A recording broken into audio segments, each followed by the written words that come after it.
The Coalition for Project Rescue Nigeria has criticized what it described as a sustained political witch hunt against former Attorney General of the Federation, Abubakar Malami, alongside other leaders of the African Democratic Congress (ADC), while also faulting the Independent National Electoral Commission (INEC) over alleged lack of transparency in the party's internal matters.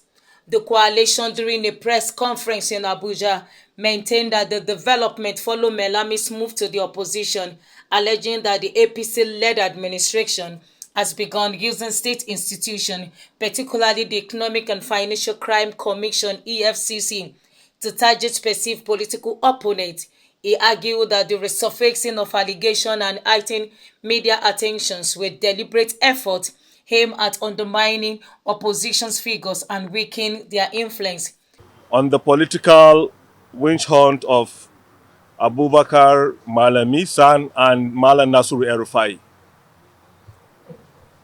For months, we have witnessed a coordinated state-sponsored assault on the former Attorney General of the Federation, Abubakar Malami, and Malam Nasru El-Rufai witch hunting.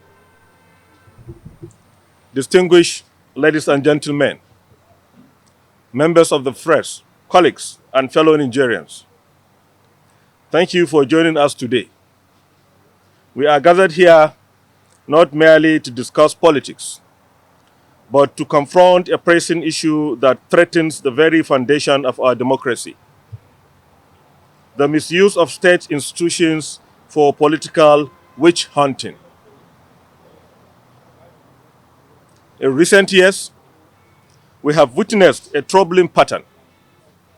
The ruling party, the APC, has consistently deployed investigations and allegations not as instruments of justice, but as weapons of intimidation.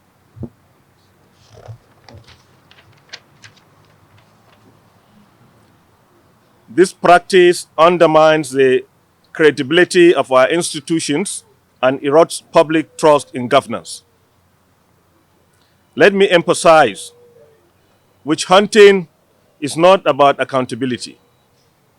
It is about silencing dissent, pushing defectors, and creating fear. It is about turning the machinery of justice into a political tool. Abubakar Malami, former Attorney General. Despite serving under the APC, Malami became entangled in selective probes once political interest shifted.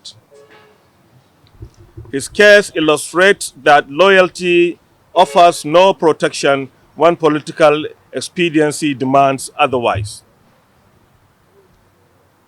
Malam Nasru El-Rufai, former governor of Kaduna State. After leaving the APC for the ADC, Malam Nasru El-Rufai faced relentless investigations and threats of arrest. He himself has spoken of persecution, describing these actions as politically initiated attempts to silence his voice. His experience serves as a warning to all who dare to stand against the ruling party. Broader implications. This culture of witch hunting has grave consequences. It undermines the independence of our institutions. It deepens political divisions and weakens national unity. It sends a dangerous message that power is valued above justice and loyalty above truth. Such practices cannot be allowed to define our democracy.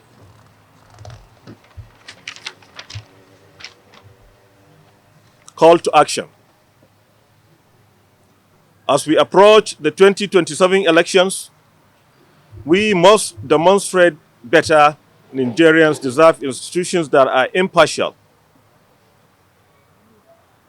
As we approach the 2027 elections, We must demand better. Nigerians deserve institutions that are impartial, justice that is fair, and governance that respects dissent.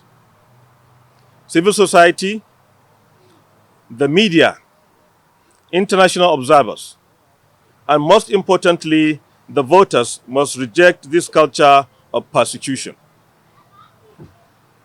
We must insist on transparency. We must insist on accountability. And we must insist that democracy in Nigeria serves all citizens, not just the ruling party. In conclusion, witch hunting has no place in free society. It is a betrayal of justice and a threat to democracy. Together, let us stand firm against intimidation and uphold the values of fairness, independence, and truth. They maintain that the actions of the ruling All Progressive Congress (APC) amounts to a political motivated campaign rather than a legitimate anti-corruption drive, describing it as an organized and state-backed attempt to discredit Malami. On the role of INEC, the coalition decried what he called insufficient transparency, insisting that the political parties must be allowed to operate freely without external interference. It emphasized that the internal party's democracy and independence are critical to sustaining a vibrant political system, adding that the parties should retain the freedom to manage their structures, taking decisions, and build leadership in line with their principle and membership. Today, I wish to address a significant aspect of this relationship. The principles of non-interference by both the judiciary and INEC in the internal matters of political parties. Political parties are the backbone of our democracy, serving as a platform for diverse voices and aspirations. Their ability to operate independently is crucial to fostering a vibrant political landscape. Each party must navigate its own internal dynamics, make decisions that reflect its values, and cultivate leadership that resonates with its membership. This intrinsic autonomy is vital for robust democratic engagements. First, let us turn our attention to the judiciary. It is well understood that judiciary independence is a cornerstone of our rule of law. Courts are essential for upholding justice, ensuring that every citizen's rights are protected. However, judiciary engagement in internal affairs of political parties can create precedent that undermine its autonomy, leading to interpretations that may politicize the judiciary itself. The judiciary also refrain from intervening in the internal governance of political parties, allowing them to space to manage their affairs without external coercion or influence. Similarly, the role of INEC as an impartial arbiter in our electoral process is paramount. INEC is tasked with overseeing free and fair elections, ensuring that the electoral playing field is level for all participants.